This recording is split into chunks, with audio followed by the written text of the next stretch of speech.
Halo sobat pertahanan yang selalu ceria. Selamat datang kembali di channel tempat kita bahas alutsista tanpa bikin kening berkerut. Gimana kabarnya hari ini? Semoga secerah masa depan industri pertahanan kita. Iya, sobat, belakangan ini jagat maya maritim kita lagi panas, tapi panas yang bikin bangga sih. Soal apa lagi kalau bukan si double monster kita, dua unit frigat merah putih KRI Bala Putra Dewa dan saudaranya yang masih malu-malu pamer namanya. Nah, yang bikin netizen tetangga sebelah dan mungkin juga kita agak deg-degan adalah angka keramatnya 128 sel VLS yang terdiri dari 64 sel VLS Bala Putra Dewa dan saudaranya 64 VLS. Wah, bayangin 128 tabung peluncur vertikal siap tembak kalau digabungin dari dua kapal itu kalau isinya kembang api semua, tahun baru di Selat Malaka bakal kelihatan dari bulan. Canda bos.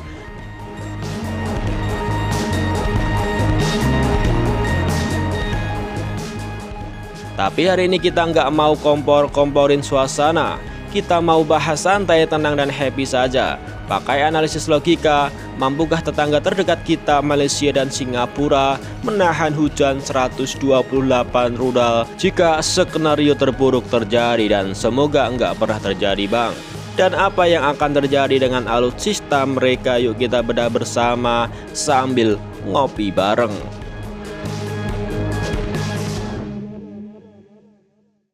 Pertama, kita harus paham dulu, 128 sel VLS itu bukan sekedar angka saja.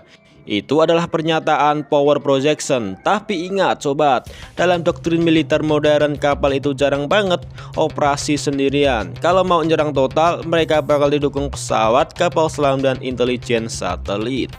Namun demi analisis ini, kita asumsikan dua frigat ini adalah ujung tombak serangan maritim.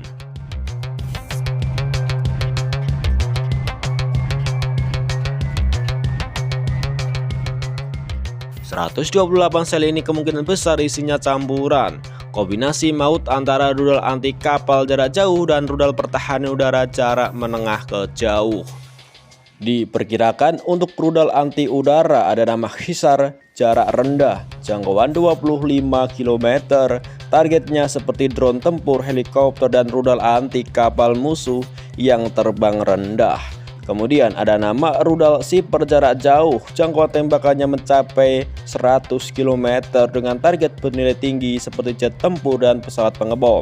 Kemudian untuk misil anti permukaan ada nama Atmaka Turki yang memiliki radius tembakan mencapai 220 km. Targetnya seperti kapal perang korvet, frigate, dan instalasi militer di wilayah pesisir dengan akurasi tinggi.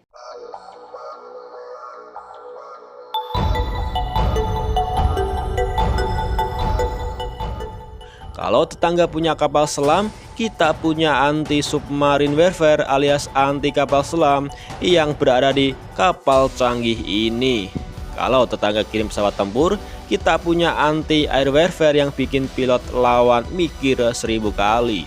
Istilahnya gini bang, lu jual gua borong.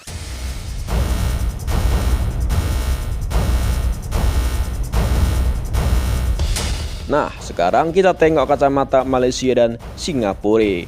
Mampukah mereka menghadapi sang monster laut TNI AL kita? Kita mulai dari Malaysia, TLIM. Jujur saja sobat, Malaysia saat ini sedang berjuang keras memodernisasi armadanya. Mereka punya program frigat Maharaja Lela kelas, tapi sayangnya kita tahu sendiri ceritanya agak panjang ya he.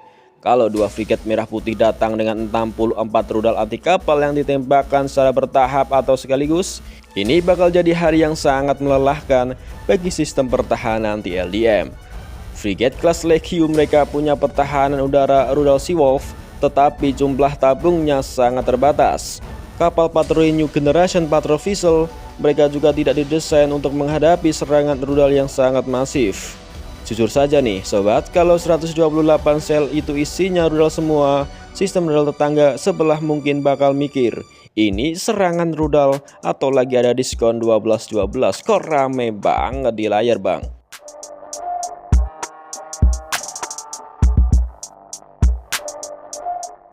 Sekarang kita geser ke Singapura. Nah, ini lawan yang berbeza.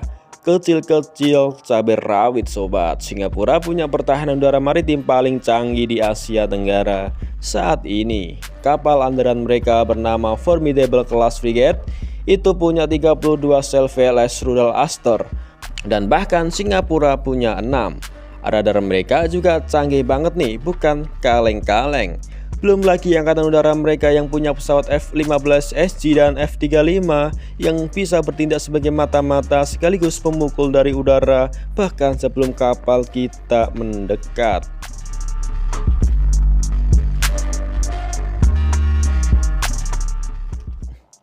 Secara teori, Singapura mampu mendeteksi dan berusaha mengintersepsi 128 rudal TNI AL, namun skenario saturation attack tetaplah hal yang menakutkan.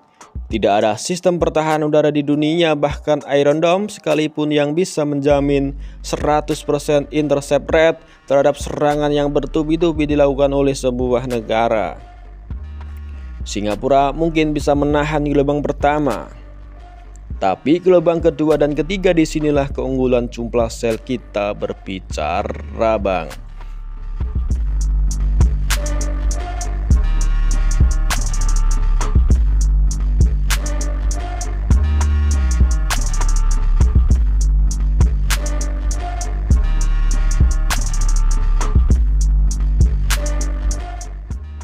Maka apa yang akan terjadi jika serangan itu berhasil menembus? Ini bagian yang paling tidak happy, tapi harus kita bahas. Kerusakan alutsista. Jika 128 sel itu dieksekusi dengan cerdas. 1. Kerusakan pada kapal perang naval platform.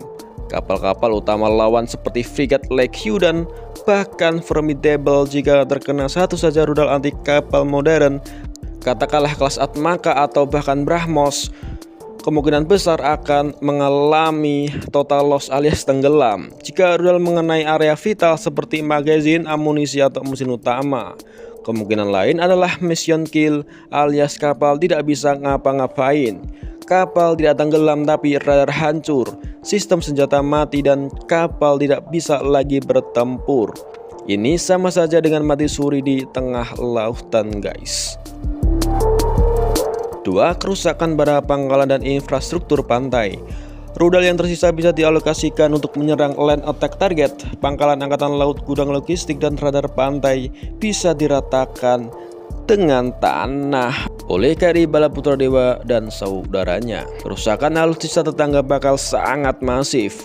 Thailand bisa kehilangan sebagian besar armada pemukulnya dalam waktu singkat. Sementara Singapura akan kehilangan kapal-kapal canggihnya yang butuh waktu bertahun-tahun dan biaya miliaran dolar untuk membangunnya kembali. Ini bukan sekedar menang perang, ini menghancurkan kemampuan maritim lawan selama satu generasi. Nah sobat, dari analisis santai kita tadi bisa disimpulkan, apakah Malaysia dan Singapura mampu menahan dua frigat merah putih? Jawabannya sangat berat deh. Singapura mungkin punya pertahanan terbaik, tapi melawan kuantiti dan quality 128 rudal masif itu adalah mimpi buruk bagi sistem pertahanan manapun di dunia ini. Namun kita harus ingat, kita hidup di Asia. Semangat kita adalah persahabatan dan kolaborasi, bukan permusuhan. 128 sel VLS ini dibangun bukan untuk menyerang tetangga kita, tetapi untuk mendeteksi siapapun, terutama kekuatan besar dari luar yang coba-coba mengganggu kedaulatan laut kita, menjaga kekayaan alam yang ada di dalam ZEE kita tercinta Indonesia. Gimana menurut kalian atas monster terbaru milik TNI AL kita ini? 128 VLS 64x2 adalah hal yang sangat menggetarkan Asia Tenggara. Salam komando.